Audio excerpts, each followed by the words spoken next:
Don't anger the gods.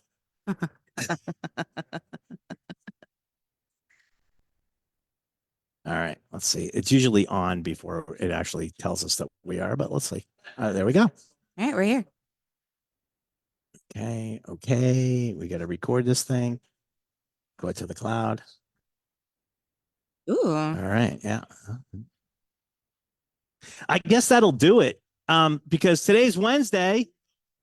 It's Whiskey Wednesday. Yay. Oh my goodness, I love this. Yeah, see that? See that? They love you now, but you better give them whiskey soon, or they won't. I would never dream of not giving them whiskey. Hello, everybody. It is now Whiskey Wednesday, and this is on the Beam. We're going to be tasting a selection of Beam Suntory products, but really from across the board. I'd like to welcome Allie Klug, who is the American ambassador. American Whiskey Ambassador. American Whiskey Ambassador, excuse me. I get that wrong. We are tasting whiskey today, so I thought that was self-evident.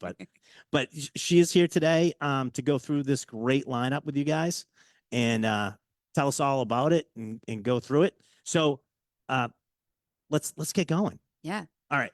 So first of all, if you look up here, we have malted rye, we have single malt, we have a brand new rye. How do you say it? Monongahela. Monongahela rye, and bourbons and more rye. But is there any other American whiskeys that we're missing? We have some representation of almost everything, right? Maybe a Little Brook, which is a blend of whiskeys. Maybe that. Yeah, I mean, so I think one of my favorite things that we're doing now is just talking about how much WhiskiesBeam actually makes. Yeah. And it's so much more than just Jim Beam. So outside of what we have in front of you, there's a couple other different permanent expressions of Basil Hayden as well. Yes. Yeah. So the toast, which actually has the brown rice in it, in the mash bill, the dark rye that's got a little bit of that port wine finish on it. Got Little Booker's Bakers. Subtle smoke, which is an LTO. So that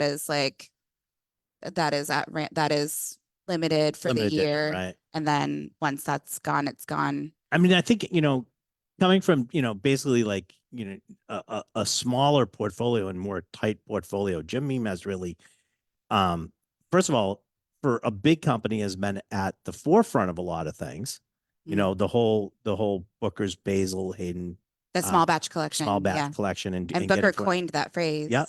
I mean, there's no legal definition to it, but you're the first one to use it. You can sort of claim it. I get that. I mean, micro batching. Yeah, I get it. I mean, small batch for us, like when Booker was using that, was just, they're smaller batches than Jim Beam, right? Right. And I think it's an interesting thing to think about. And it's something I think about a lot. Is just that, like people, there's room at the table for everyone. And there should be room for the table for everyone. But just because we have a bigger production of things doesn't mean the word craft has to be taken out of that conversation, because we do things in such a wide array and quantity of stuff. And there is so much time and care and love and attention to each and everything that we do. So like there is still very, like, craft absolutely gets to continue to be a part of that conversation. Craft doesn't have to necessarily mean small. Right. Well, listen, craft, I think, has become a substitution for saying, good, startup. Good. Oh, just good. Oh yeah. Yeah. Just good. So, I mean, that's sort of like the moniker that get put on it. And unfortunately, over the years, even craft has become sort of like watered down because so many people have used the term. And the word smooth. Like, what does it even mean? Smooth. You mean silky smooth? You mean not alcohol, not as much alcohol? Yeah. Smooth. To me, it's just an R&B song. That's it. That's fine. Yeah. From the 90s. All right, now you're doing music now, so we're lost. No, but you know what I'm saying. But it's the care that it's taken into creating a product, a consistently good product, time and time again. It's all about consistency. It's all about introducing things that are different, but then also keeping them consistent. So, that's part of it. So, I would like to start number one, Yeah. because that's usually where we start. And do the malted rye, because I think that may be, although some of those people here that are with us tonight have tried other malted ryes, it's not exactly a household word yet. Mm-mm. You know, you hear rye, but malted rye, okay, that's a little bit different. There's So explain that very a little bit. few 100% malted ryes Yeah. on the market, which is you talk about malting in general, and more often than not, when you have that conversation, it's usually talking about barley. Right. It's not talking about rye at all. Mhm. And unless you're talking about a single malt or a scotch, you're the conversation is that 5 to 10% of that mash bill to just kickstart fermentation. Right. It's not, It's a means to fermentation rather than a part of the equation. and rather than the driving factor Mhm. that defines the whiskey. So for here, what I think is really, really interesting and really important to think about is how like tough of a grain rye actually is. So it's like we could be sitting here and I could pick up like a raw piece of barley and like chew on it and just be like, oh, this tastes like this, blah, blah, blah. Rye, like you're not doing that and having a good time, especially if you don't have a dental plan, right? It's just, it has a much harder husk. It's just a more like you're, It's even more difficult. It's even more difficult to distill. I mean, I've heard from master distillers horror stories about distilling rye and how it can go awry very quickly. that was cute. I liked that. Yeah, thank you. I love dad jokes. Well, welcome to our world of dad jokes. Excellent. So by having the entire, it's like a twofold thing, right? So by having the entire mash bill be 100% malted rye, you're creating a little bit of an easier process, but you're breaking that husk down and you're allowing all of these attributes and these flavor profiles that are never a part of the conversation when it comes to rye come to the forefront. And so it just completely flips the concept of rye drinking on its head, I think, in a wonderful way, because it's opening up the conversation of how versatile this grain actually can be if you're giving it the time and the focus that you can give it, but also just like how much opportunity we have within this category to continue to expand palettes and bring more seats to the table for people that wouldn't necessarily be drinking rye because they haven't found the one that fits for them. But there is one out there that might work, right? Because there really is just such an opportunity and such a range. You sold me. I mean, the nose on this is great. Mm-hmm. You even get sort of a little bit of like a milk chocolate sort of nose on that too. Mm-hmm. Okay. For You guys, me, I think we start to just move more into, and like, listen, when you talk about tasting notes, it's subjective, right? yeah, exactly. But for me personally, I start to get these really beautiful stone fruit qualities, some floral components, some honeysuckle. And these are not words that you use when you're talking about rye more often than not.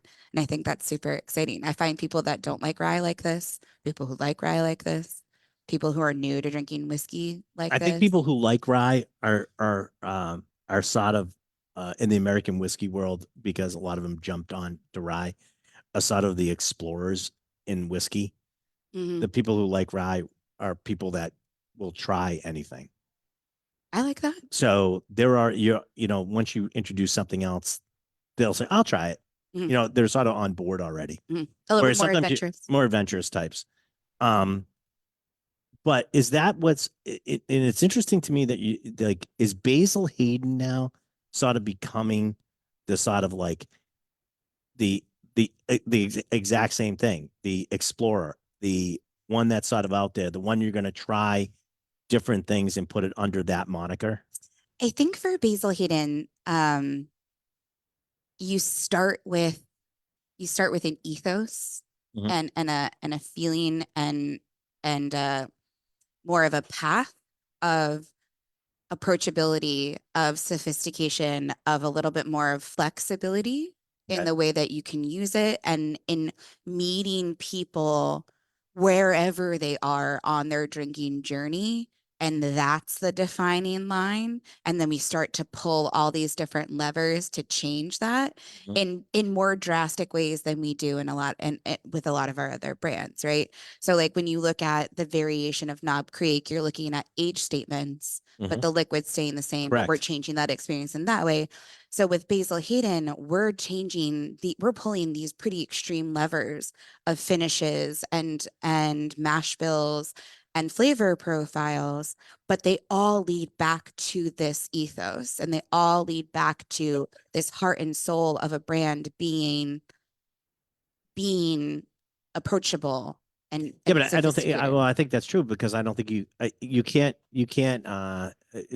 make a silk purse out of a sow's ear, sort of speaking. You can't make something taste better by messing around with it, so to speak. This you have to start with something good. I mean, it's like in tequila. If you don't have a good blanco, you're not going to have a good reposado. It just because one's going to flow from the other, and I think taking that baseline of Basil Hayden, which I think lends itself because of sort of the even though it's primarily rye, it has a lighter quality to it. It's our high rye bourbon, right? Yeah, right. But it has a lightness to it, and that picks up these other things that you want to do with it. It's really whether vibrant. Toaster, It's a very right. vibrant bourbon. It's versatile too. Yeah, absolutely. Versatile. I think that's one of the best ways to describe it and one of my favorite ways to describe it because like you get to start to utilize it in ways, like if you're out drinking at bars or if you're like, trying to figure out like what you like to drink at home, you can use it in spaces that you wouldn't normally put a whiskey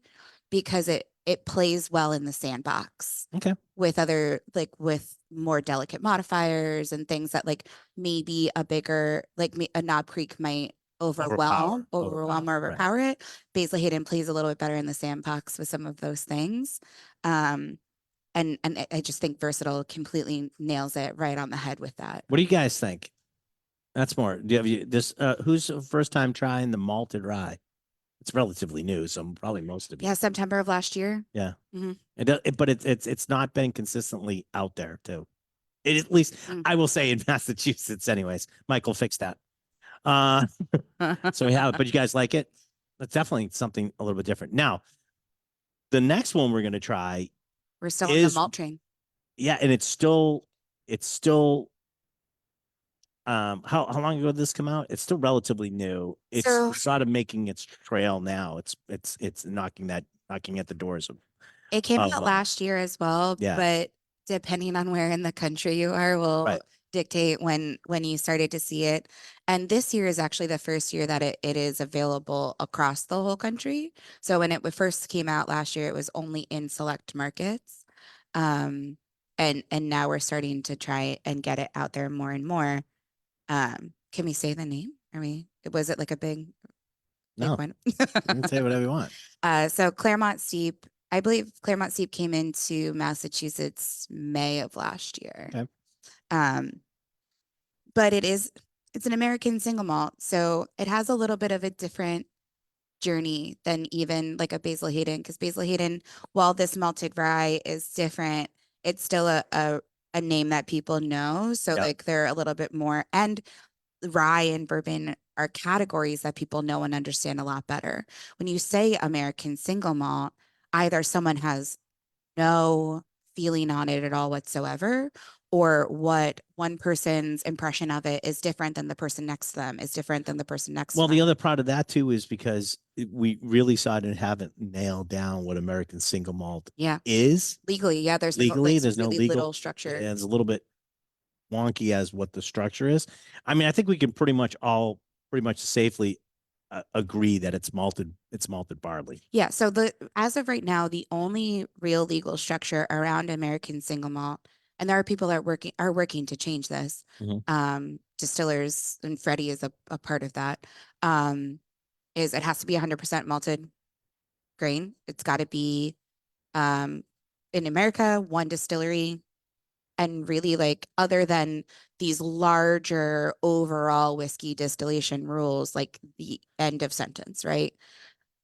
There's really no other structure around it. And so it's very much the wild west of whiskey making right now, which is kind of super exciting, but also makes it a little bit more difficult for people to like get excited and know what they're getting into because they Yeah. just don't know what's gonna happen when they pick up Well, the we bottle. always talk about this. It's like, you know, you can pretty much define it however you want, but the biggest thing is actually is always put liquid to lips. And Absolutely. that is really, Oh yeah, that's the biggest teaching tool that you can have. And agreed. you guys, who's, I know some of the people in this room, I've known they've had American single malt. Who's had the Clermont Steep before?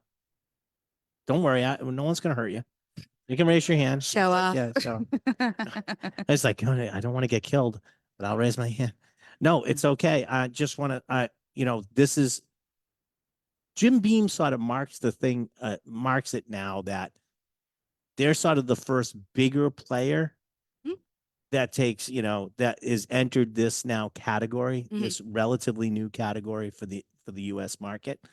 And I think does that signal that American single malt time has come? Maybe. I've had conversations with people like at whiskey trade shows and things like that, who they are smaller producers that have been making American single malt for a while. And quite truly, there have been very positive conversations because people are like, okay, there's going to be more attention on this Right. category, and they feel really positive about where it's going to go when we entered into it. It's going to So make more people aware of the Mhm. category, period. Yeah, All ships rise, correct. you know? And that is So, thankfully very much the mentality for most for distillers like in this space is like, except the people that don't like the way you're doing it and they have a different view, and then it's not all ship rise. But you got to remember and we're that. doing it fairly differently. So if But you I know, feel that way, but you got to, it's at least bringing the name American single malt to the forefront. And that's going to be the biggest hurdle anyways, agreed. is to get it on everybody's, you know, I And mean, it it's was, look at rye. I mean, you know, rye was king, right? for 30 years before bourbon was even a word. Right. And then we come out of, you know, prohibition, and then bourbon starts, and then bourbon really hits, you know, like 2000, 2010, the bourbon really hits. And now you have to reintroduce everybody to rye because guess what? Half the people stop making it. Oh, that's such a shame. You know what I mean? So now you come into it. Yes. I wanted to know about the provenance of barrels that we're using for. First of all, wonderfully worded. Like, thank you. That He was actually said it in an accent, which I'm not going to do. La provenance of the barrels. you mean for Claremont Steep specifically? Yeah. So we do work for all of our barrels exclusively with Independent Stave, which is a family owned and operated company. Their main and largest facility is in Kentucky, kind of actually closer out towards Maker's Mark and Loretto. I can't remember the exact name of the town, but further out there. And so we work with them for our barrels. For Clermont Steep, we do use new barrels. That is not a requirement. And there are other American whiskeys out there that don't. But for us specifically, and quite truly with this particular bottling, it was a very big like drive the car off the cliff and try every single option out there to see what we liked, what we didn't like, what worked, what didn't work. And it's interesting to actually, if you go back 2 chapters on Little Book, that is an all American single malt blend, which is some of the experiments that didn't work out to exactly what we wanted this to be, but created a really beautiful Little Book expression, right? So it was like this process started about 7 years ago for Freddie and his team. It's something that's super important. So in case anyone doesn't know, Freddie No is our 8th generation master distiller. He had been working in the distillery for quite some time, but in 2021, when we officially opened the Fred B. No distillery on our Clermont property, his dad announced him not as a successor, but to work in tandem. So Fred and Freddie, 7th and 8th generation master distillers working in tandem. And Freddie, you know, like he has the nickname Little Booker for a reason, has a very similar mentality of innovation and pushing forward and trying all these new things the way that Booker did. And one of his big like goals and inspiration and desires was to be a part of this American single malt category. So pulled the team together about 7 years ago. They started out with truly just like it's something that I think we think a lot about. There are a lot of different varieties of barley out there, like a lot. So what they started to do is pull all these different variety of barleys together, and they created teas out of them. And by drinking through those teas, they found the flavor profiles that they liked and preferred. So for this bottling, it's 80% distiller's malt, what we use for like a lot of other mash bills, which really is creating the canvas for this now 20% golden Vienna Pilsner that we like refer to more as like our flavoring malt, and that distiller's malt lifts up all those nuanced flavors from the golden Vienna Pilsner. And then we're putting it into new char 1 barrels. So that's lightly charred. Yeah. Which is, I think, the other really distinct thing with this is not only are they new, but I think, and like, please correct me if I'm wrong. I've done a lot of research. I haven't come up with anything. I think we're the only commercial brand that has a char 1 product on the shelf. And why that's really important. Yeah, especially a lot of people would go at that point. Char 1 would probably do it toasted. Yeah, but it is char 1. But it's different. No, it is different. Yeah. I get it. Hot and fast versus slow and low, right? I know you know. No, but maybe saying, someone listening. No, but I'm saying, but that sometimes people, when they talk about like, why not go to a char 1? They're like, well, I probably at that point would do a toasted. Mm. But this is why you're getting those caramels though. Yeah, they're not at char 1. So because it's such a short period of time, but because it is so hot and so quick, you're still getting to, and I'm going to get a little nerdy here, so I apologize, but at 284 degrees specifically is when the molecules in your barrel actually caramelizes the wood sugars. So you still need that high heat, right, even though it's a short period of time to get that caramelization. But by staying at char 1, you're not killing off your wood acids, and you're not pushing all of those other flavor profiles of the barrel out further and further out on the staves. okay. So they're a little bit more in the forefront and a little bit easily accessible. And you're also allowing a lot of those really beautiful herbal notes that are so natural in specifically American oak to stay present, because they're not hiding behind those intense caramel notes. They're all playing together. So that is like kind of aspect 1 of having the char 1. And then aspect 2 is you get all those flavor profiles, but you're also still getting all of the nuances of the golden Vienna Pilsner, and they're not being completely hidden behind the charring of the barrel, because it's like we did all of that work, right? And then what are we going to do? Hide it under a char 4 and then you never taste it? And we tried it.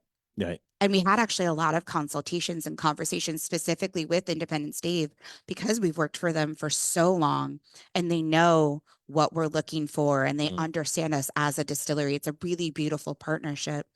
They they helped us in that process of deciding on char 1. And like, we did cherry oak and like I said, just like tried everything under the sun and landed on this. So 5 years in that char 1. It's non-chill filtered because we want to make sure, again, all those. What's the ABV on this one? 94. 94. But I don't think it drinks. I think it drinks very balanced, right? I think it's really nice. What do you guys think of this? Do you like it? I have to say, I think it's definitely a different beast. It's not, it's definitely not bourbon. It's definitely not rye. So there's a definitive line that has been drawn in the sand, so to speak, because this is the flavor profile that you're going to be now going for. And what I really love about it is it's a little bit of a seesaw of like, okay, do you want to go savory? We can go on the savory. Okay, do you want to go sweet? We can go sweet. And it's funny because, like, so for me, and I tell everyone this because I love it and I want you to get a bottle and try this at home. My absolute favorite pairing of this is with Cool Ranch Doritos. And anyone, What? Cool Ranch Doritos. Cool Ranch Doritos, you And say? anyone who tries it looks at me completely stunned because I'm correct. But Freddie loves it with caramels. And like that was like one of his inspirations. And so it's like, it's so, I love, like, we're going back to versatility, right? Of like, okay, you can do it with a caramel and it's stunning. And those flavors start to mold together. But then you can go to more of that savory side and play on those herbal notes from the oak and play on that side. And depending on your mood. Okay. And this whiskey ebbs and flows with you on that end. And I love that about it. Really nice. I like it. Oh, we got a hint. Yes. Are these done in small batches? I I know you're really asking a question that but just made me laugh because we talked about small batch earlier. Okay, so on our Clermont property, which is our main facility that Jim Beam bought in the 1920s, but we weren't actually really able to use until after Prohibition because Prohibition. And we didn't hold a medicinal license. We have two facilities. So we have what we call our Clermont distillery. And then we also have what the distillery that I just mentioned a little bit ago, the Fred Bino distillery. So we broke ground on that right before the pandemic. Pandemic hits, we're able to kind of plow through because we don't have any tourism at that time and finish that distillery fairly quickly. And they're right across the road from each other. And I'm using the word road loosely, right? It's not like a road, like you got your golf cart. So our Clermont facility makes your Basil Hayden's, your Knob Creeks, your Jim Beam Blacks, and that is on average that has the capability of making about 800 barrels a day. You go across the way to the Fred Bino distillery, it's all the same exact schematics, but smaller, and you're looking at about 60 barrels a day. And that's giving you your Clermont Steeps, your Bookers, your Bakers, and things of that sort. So, yes. So in the short answer to that is yes.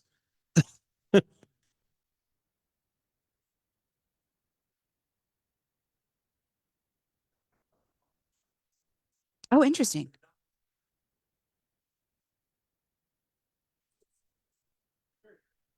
So the first, uh, Yeah, so he's noticing differences in bottlings. So he's thinking that you're getting different batches and they're going to be always, that's never going to match up, especially if you try them side by what side. I will say is when we first created the product, the FBN wasn't up and running. So it did come off of the larger still. And now that we have the FBN, it's exclusively being made on that property and in those smaller batches. So that might also factor in But what's the age on this though? What's 5 years. 5 years? So, Yeah. so it's not gonna be too far off. I mean, you're not ripping through. No. You're not ripping through the first distillate that quickly. The service here is outstanding. He's bringing it over. Like that's not upstairs. Okay. So And also factoring in again that it is non-chill filtered. So depending on how long it's been open and if it has exposure to oxygen might also factor in because you will start to see like some like flock and haze as you introduce water. Flock and Haze, they're a great band. I love them. Great hairstyles. Yes, that's Or if you like pour it and it sits out for a long time. So and it's not that it's faulted, it's just that we're not no, but I think that's sort of cool. It also shows the whole having them differentiate from it. It shows that using smaller batches, you're going through stuff, and to be quite frankly, I don't want them to tie in so well together that you have to have a variation. There's always going to be drift. Oh, sure. Over time, but you want it to be close, but it's okay. And it's a newer product, so like it will listen, our team, I don't think saying I have respect for them even comes close to the way that I feel about their skills and their talents.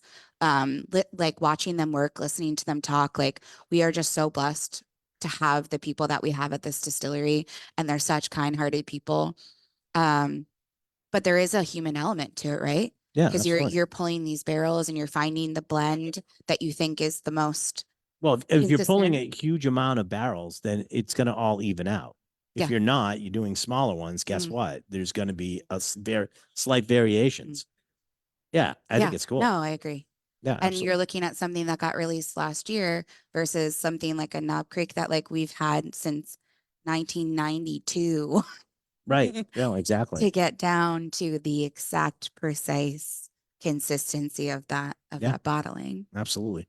Well, okay. So now we're talking, that's a great segue because Mhm. now we're going to try a rye that's totally new. I mean, Oh this yeah. just came out like I think we've had it on the shelf for maybe like A week. maybe 2 weeks, maybe You two got it weeks, first. something like that. It hasn't been around that 2 long. weeks has got to be the Johnny, what's max. the long? That's 2 weeks, maybe.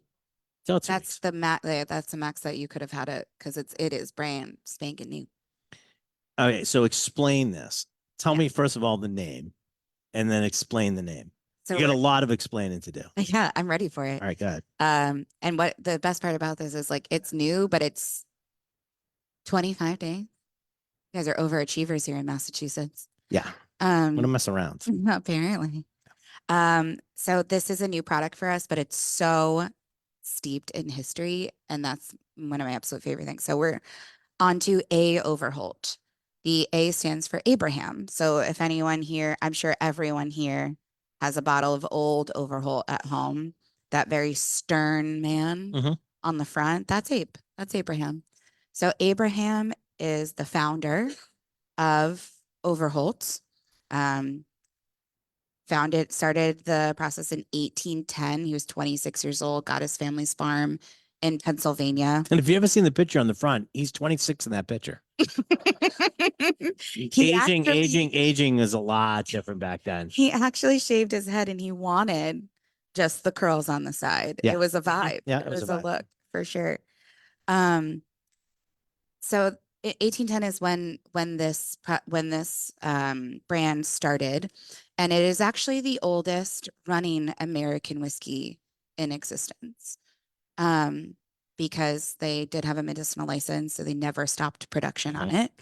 Um, and but Old Overholt, that one that you have at home, is actually a Kentucky style rye.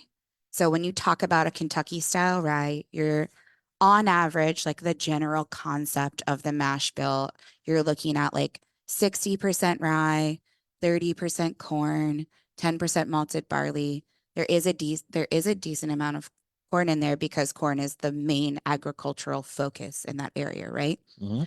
But Overholt started in Pennsylvania. And when you talk about like Pennsylvania rye and you talk about the beginning of American whiskey in general, the main agricultural focus is rye, right? And also because that's like, We could grow rye just about anywhere. I mean, you No, I'm can. saying, but that's why. I mean, production of corn wasn't exactly flourishing when It whiskey. existed It though. existed, but it wasn't like no, Mm. you're not planting huge fields like they are in Kentucky. I mean, But also, Pennsylvania. rye thrives in colder climates. Right. It actually does really well in the cold and like super windy. Like think about how like everyone exalts Canadian rye because like Canada's cold. And so is Pennsylvania. Like, and it's one of those grains that like the more you stress it out, the deeper it grows its roots and the more it flourishes as it grows and the more you're getting at it, right? So main focus agriculturally at this time is rye. Now, we already talked about the word, but we'll say it again. So Monongahela, the Monongahela River, is the river that runs through the area that the original distillery was located, which is called West Overton. So there's no distillation happening there anymore, but it is a historical landmark. It is a museum, and there are some like educational and tourism aspects of it. So you can go to West Overton and visit it and see Abe's beautiful grumpy face and his wife's face on tintype photography and go and learn and experience that. And I have to say, it's probably one of the more exciting things you can do when you're in Pennsylvania. But what I think it's exciting. But no one here's from Pennsylvania, right? Okay. I didn't say, oh, I love Hershey Park. You're Okay. right. Well, yeah. Oldest wooden roller coaster. So, but I didn't say, I said one of the more. I didn't say the only. Okay. So that's the river that's running through that space. Yep. So that is where the reference is coming from. The bottle does say Monongahela mash as opposed to Monongahela style because we are using the traditional mash bill that was used at that time. So basically what we're doing is we're creating an extension and we're expanding our Overholt to go back to the historical aspects of this the brand. historical mash bill. And the historical mash bill is 80% rye, 20% malted barley, kicking corn out of there. That's it. Corn doesn't get us. And it's on the nose too. I mean, it's got almost like there's I don't know, some type of mint. I don't know. Yeah. I don't know what you want to call it. A lot of people pull that kind of like sweet herbal note out of it. For me, I'm going so hard in the paint with banana bread. And what's really interesting about that too is if you on the nose, if you're smelling the raw distillate before it's been aged, it almost gives you this really interesting like banana leaf cachaça vibe to it. And then to see that development of that flavor profile after getting proofed down and getting aged, it's a really fun journey to. Now, what's to the follow. proof on this one? 95. 95. So 4 years old. Char 4, 95 proof. I think if I tasted this blind, there's not a chance in hell I was saying it was 95. It is so. No, there's not. soft. There's not. There is a softness to it, a silkiness to it. There's a definite herbal quality to this also. It's really nice. I love this so much. And again, now we're talking about a completely different style, a completely different flavor profile, and like now a new set of people that get to try something different. There are other Monongahela ryes out there. But again, not many. Yeah. There's not a whole lot of them. So we're doing that mash bill. We're sticking with 4 years old. Not to say that. Well, I think, but sticking with 4 years old, especially for rye, I think is perfectly fine because it matures faster. Yeah. Than corn. It doesn't need quite as much time. 2, 3, 4-year-old rye, there's no problem. There's no graininess in this. So it's matured enough for all that. Almost what do you guys think? Creamy. Yeah, it's got a really good mouthfeel. It's got a long finish on it. Yeah. And it makes your tongue tingle.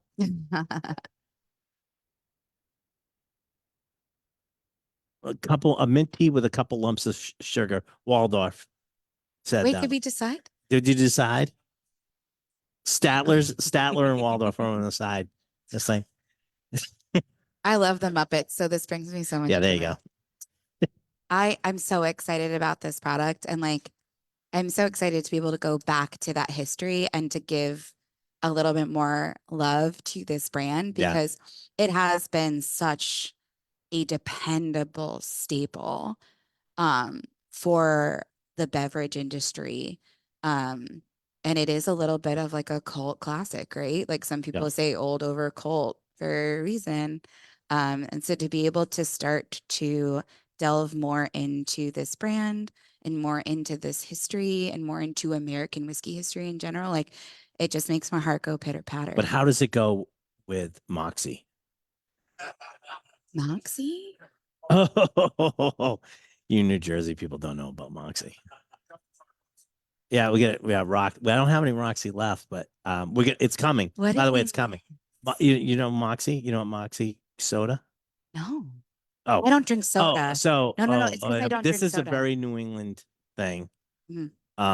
It's a combination of battery acid and waterboarding flavors. That is It's aggressive. it's aggressive. It's no, it's in the same family as like sarsaparilla, birch beer, root beer. Okay. But somebody put it the best way. A friend of mine, John, put it the best way, and he said it is a carbonated amaro. Oh, So interesting. I that's like sort of the way. Yeah. Amaros. So a very old New England sort of drink, and one of my favorites is a Moxie and rye. Okay, I gotta try it. So we'll have you try that.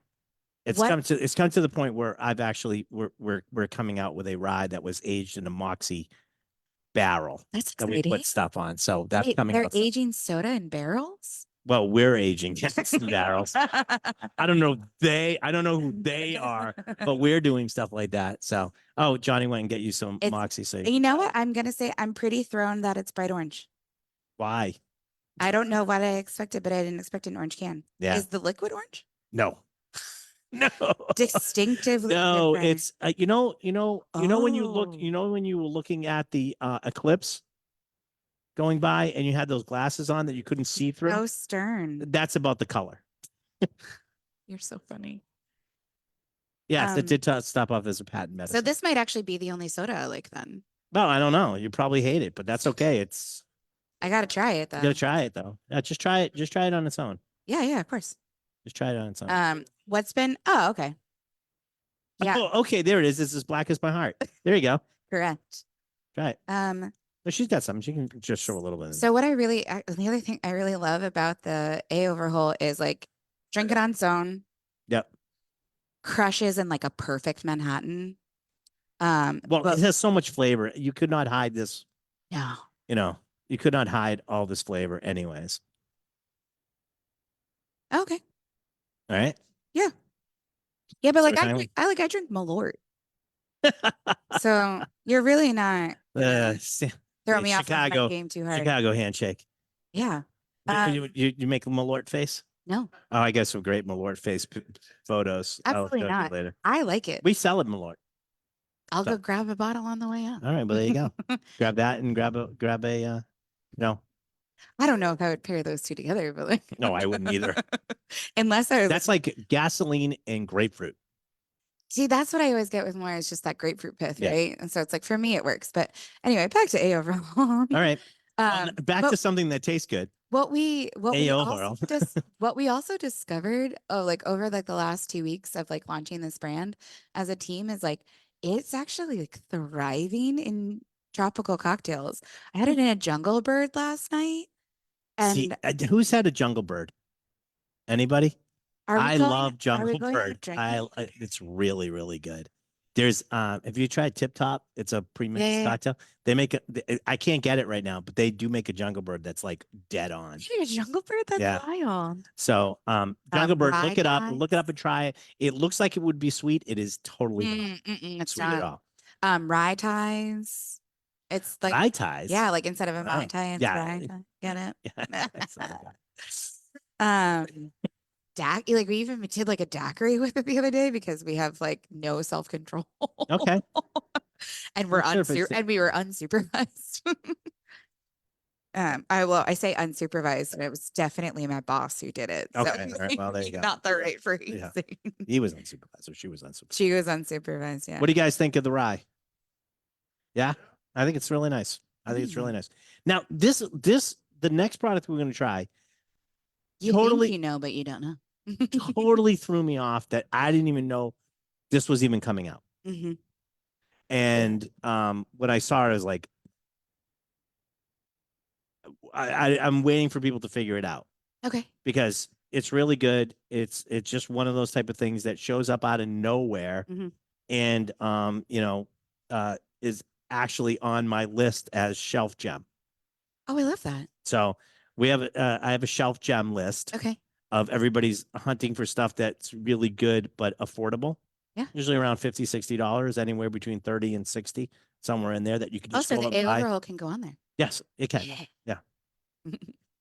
But it's usually I usually pick the bourbons because those are the ones that everybody is hunting and trying to find and get. And so this is Jim Beam. So this is like the granddaddy, Jim Beam, but it's 7-year-old. It's Jim Beam Black. Black 7. Yeah. So Jimmy Black came to us sometime in the 70s. I've never gotten like an exact year. But we definitely know it was in the 70s somewhere. And we've seen a handful of iterations of Mhm. this bottling. Um, but again, we had this moment where we're like, we're bringing it back. It's and not that it went away, but No, but there was no focus on it. yeah, we're No bringing slight it focus. back. We're putting eyes on it. Yeah. We're giving it a little bit of more tender love and care.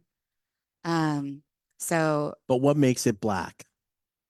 so Jim Beam White Label, right, Right. is yours. So now we're Jim Beam Black Label because it's maybe, I don't know, edgy. Okay. All right. I just checking it. Marketing. Yeah. Well, it's a little bit, it's old. It's obviously older Yeah. too. I mean, So we put the age statement back on it. yeah.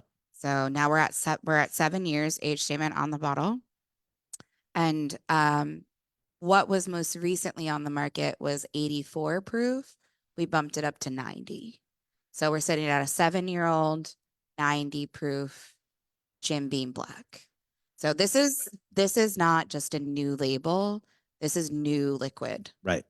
So that is, I think, kind of like the big thing to note is that like we didn't just give it a makeover. Well, we didn't give it Same a name, facelift. better juice. Right. Did you try it? What do you think? It's pretty good, right? I thought it was pretty good when I tried it. I was like, damn. You're like the person that just said pretty good. It sounds like that's the most enthusiasm we're getting out of Oh, you. no, no, no, no. Not you. No. But he did it wrong because he's from New England and he knows better. Pretty good is not a compliment. Oh no. No, not bad is a compliment. In New England, not bad. Okay. We're the only place that puts a negative to make a positive statement. I can follow that. Yeah, not bad. It doesn't suck. There you go. Even better. That's one of the highest praise things you can get from New Englander. So it doesn't This suck. doesn't suck. That's super funny. So I like this one a lot. I think it's really good. I think it hits the spot. When I tell you later on the price, you're really gonna. That's the thing for me is when they told me how much we were charging for this, I'm going to use the word flummoxed. I was flummoxed. No one uses the word flummoxed anymore. Come on. What I think is so interesting, Yeah. in doing this side by side with the Jim Beam White Label, Mhm. it's just fun for me because I love to compare and contrast. Um, it has such a beautiful expression of our yeast strain. It's this like gorgeous roasted candied nut, which I think is just a direct line to our yeast strain that we've had since 1935. And then for the white label, because it is 4 years old, you get these like bright tart orchard fruits. But now that we get 7 years in, those fruits are now more like baked and like in a pie and things like that. So watching this direct movement in age, it's just it's so interesting and so delicious.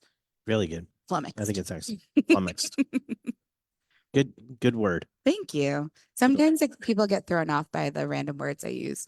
Yeah, well, especially if they don't know the meanings. So I can see what that happened. So I like this. I just this one sort of hit me in the weird part is we got both of these products at the same time. Mm-hmm.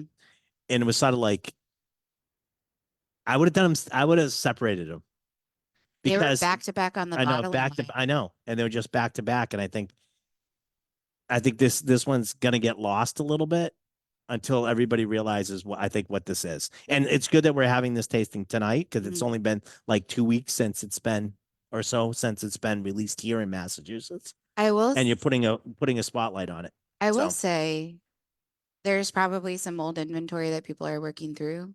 So even though it's released, depending on where you are, Yeah. you might not necessarily Slowly see it even right see it away. right away. Right. But I kind of like having something that you have to try a little harder to find out about. No, I think that's great. Yeah. Now the next one we're gonna try another bourbon. We're gonna try another bourbon, but this bourbon was designed, just so you guys know, the bottle was designed to have no neck pour. If you notice, there's no neck pour on this one because it's all shoulders. And it actually also is supposed to like be the creek. yes, Isn't that cute? it is cute. And it makes it easier to grab, but it's So no, this is not the center cut. it's the shoulder. It's like the It's- 80s shoulder pad. Yeah. Like, you go. don't tell mom the babysitter said office outfit. Yes, I see what you're saying. Really just aged myself. So, anyways, Knob Creek, now back with the 9-year-old statement, right? The 7 on the rye was what was removed as well. Right, but we've gone through iterations of knob now that it's back. This is the right. We're doing knob next, right? Am I right? Yeah, Knob Creek 9. Surprise. Surprise. So number 5 on your tray is the Knob Creek, which is one of my favorites. It's actually my wife loves this one too. This is Fred's favorite. This was always the bottle that Fred grabbed at when he was like out and about with Booker. It's great. They were very much like when he came like into the fold at the distillery, Booker and Fred were like, they treated their time like rock stars, like traveling the country talking about whiskey, which I just think is so cool. And Booker always had Bookers and Fred always had knob. Yeah. That's just I always found this is like a great whiskey that again is usually sits on the shelf and everybody's fighting over other things, and you could just once again go grab this. What's the proof on this one? Hundo. Yep. So- 109-year-old 100. Everything for Knob Creek, unless you're talking about a single barrel, is going to be 100 proof. This is our pre-prohibition style whiskey, but what I like to always talk about is like it's a pre-prohibition style whiskey with all the benefits of modern distillation and technology, because I know as much as we love to romanticize pre-prohibition stuff, you know, in comparison, you're not looking at the same quality and taste profile of product. Well, and consistency. I mean, that's another big part of it, is being consistent. I mean, Rock and Rye was created for a reason, because the rye was so unpalatable. They had to put rock candy sugar in it, you know? Yeah, nothing wrong with that either. But, oh no, absolutely not. But yeah, we have this pre-prohibition style whiskey that is big and bold and unctuous and just really, really just stands on its own. Has anybody not had Knob Creek in a while, or what do you guys think of this? That's really good. Yeah. I mean, it's just a workhorse. And to put It's it in there, and you perspective, can, most things at this price point are not 9 years old. No. What were you doing 9 years ago? Like, it's a good amount of time. Yeah, absolutely. Like, you got to be real patient. No. I was picking. I like that. Drinking Knob Creek 9 years ago. That's a great answer. Picking single barrels. I just think like we lose the weight of what that really means sometimes. And it's so significant, the time and the patience to have for that. And, you know, for Knob Creek, like not only, yes, it's the pre-prohibition style whiskey, but it's also, we have aging parameters for it. So these bottles specifically have to be center cut from the warehouse. So that is like the most even temperature for your barrel aging. So if you're getting marked as a Knob Creek barrel before it's getting filled, they know that that's going to the center of the warehouse. Right. Center cut from the rick house, not of the liquid. Yes. Center cut of the center cut. I do have a whiskey thief that will fit in the bottle. I love that. Yeah, I mean, it's just so like the, you know, heat rises, lower temperatures. It's just the most consistent temperature. That, I mean, we're using that term relatively loosely because Kentucky has such extremes in weather, which is what makes it one of the most ideal places for whiskey aging, because that extreme is what's so helpful in that color and that flavor extraction and that time, right? So Excellent. It's a great balance. Excellent. All right. Well, let's now for its sister product, which is the Knob Creek Rye. 7-year-old rye. So still 100 proof. Yep. A little bit younger, but kind of what we talked about. Rye doesn't have needs to the be same right. needs. Same parameters. So same parameters, still the center of the warehouse for for aging. Still 100 proof, still looking for that big, bold wallop. Yeah, really, really nice. I I love these. We've been doing single barrels of 9-year-old and older. Yeah. And we've been doing ryes too. And it's not the fastest seller of barrels we do, but is probably some of my favorite whiskeys that we do. And I think that they probably, fast or not, leave a pretty significant impact on the people who are buying them. Yeah, no, but I have people waiting for them.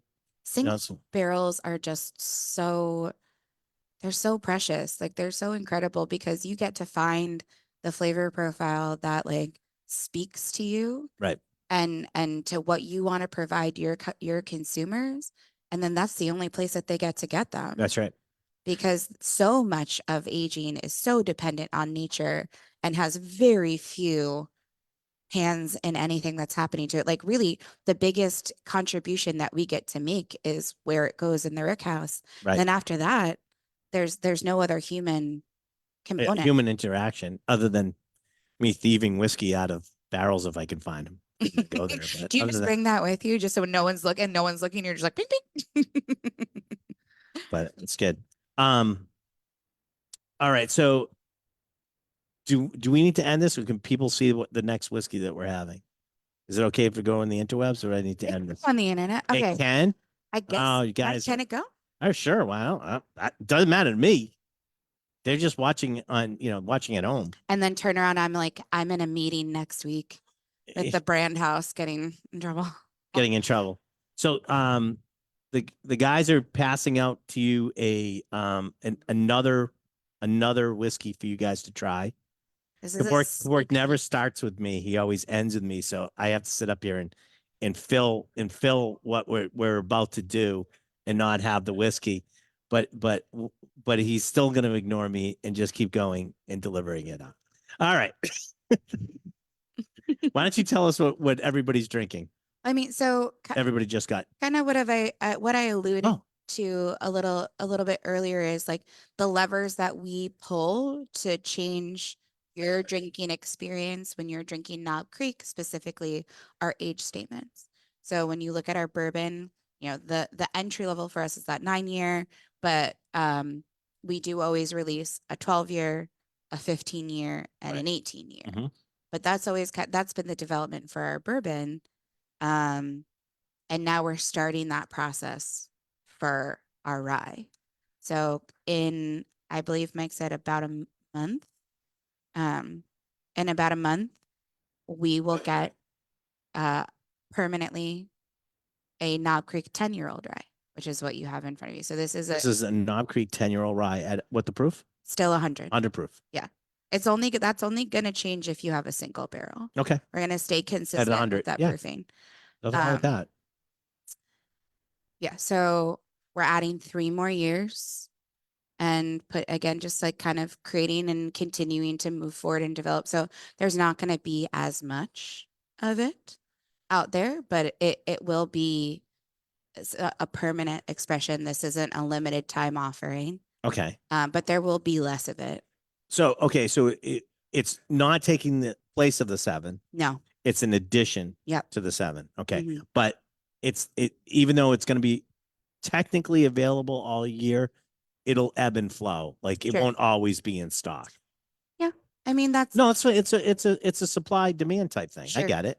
And that's going to be dependent on like government red tape of like how quickly things can get, how quickly things can get through and how quickly something gets ordered. Right. But yeah, there's going to be a less of it. Like for us, for Knob Creek, it has been a little bit of a struggle to keep that age statement on the label. And we've had to make some tough choices in the past of like, can we make sure that the quality is correct? Able to do, and you're going to be able to do it consistently. Again, it's all about going to market with a consistent product too. And that was like the big question, right? when some of that got changed out was like, can it was a, does this exist anymore? Or can we take the age statement off and still give people what they need and The profile. what they want Right. in a way that we are proud of, and Okay. found that we could do that.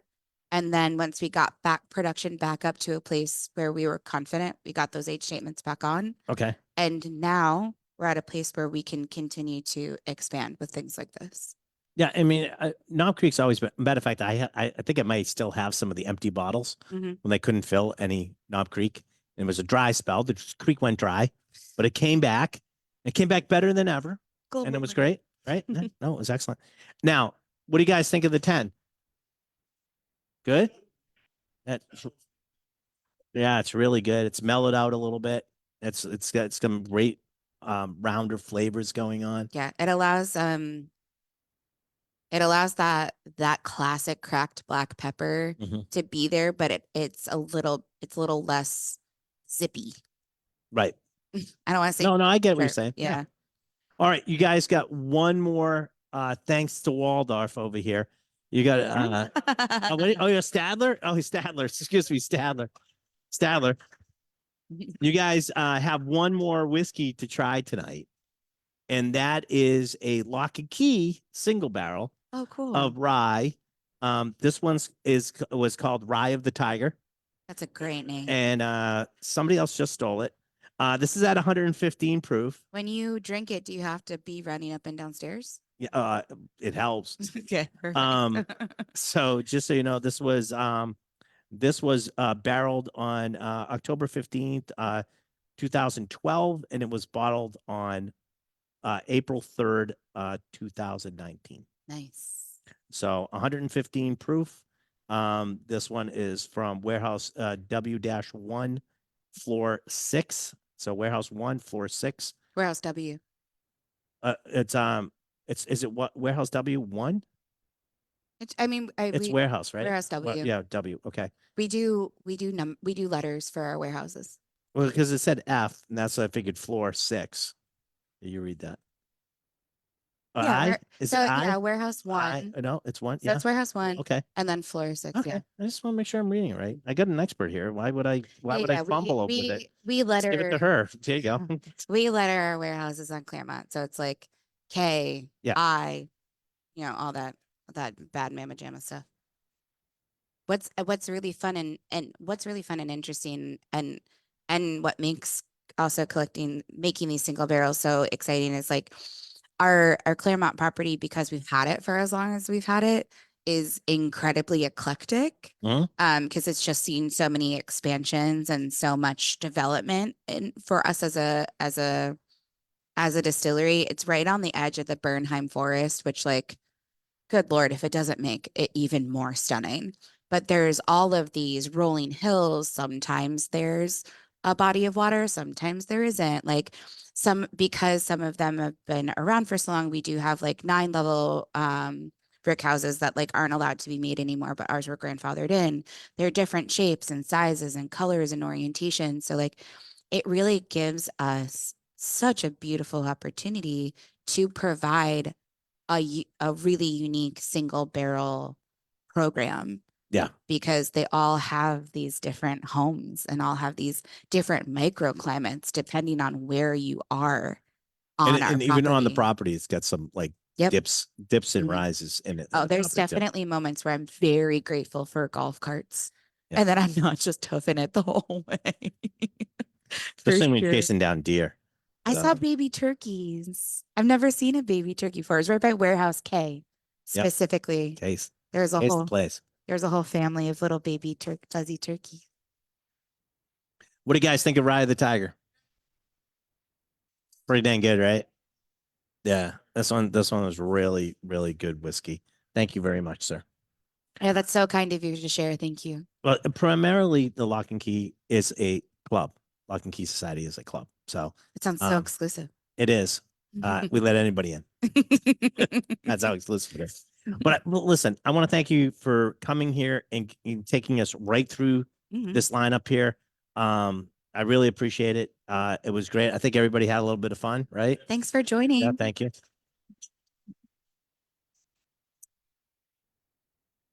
We're gonna go through some stuff. We're gonna go off here. I want to thank everybody for joining us on Facebook Live. This also becomes a podcast on It's the Liquor Talking, wherever you get your podcasts, such as Spotify and so forth. So check us out if you're having trouble falling asleep at night. Just tune right in.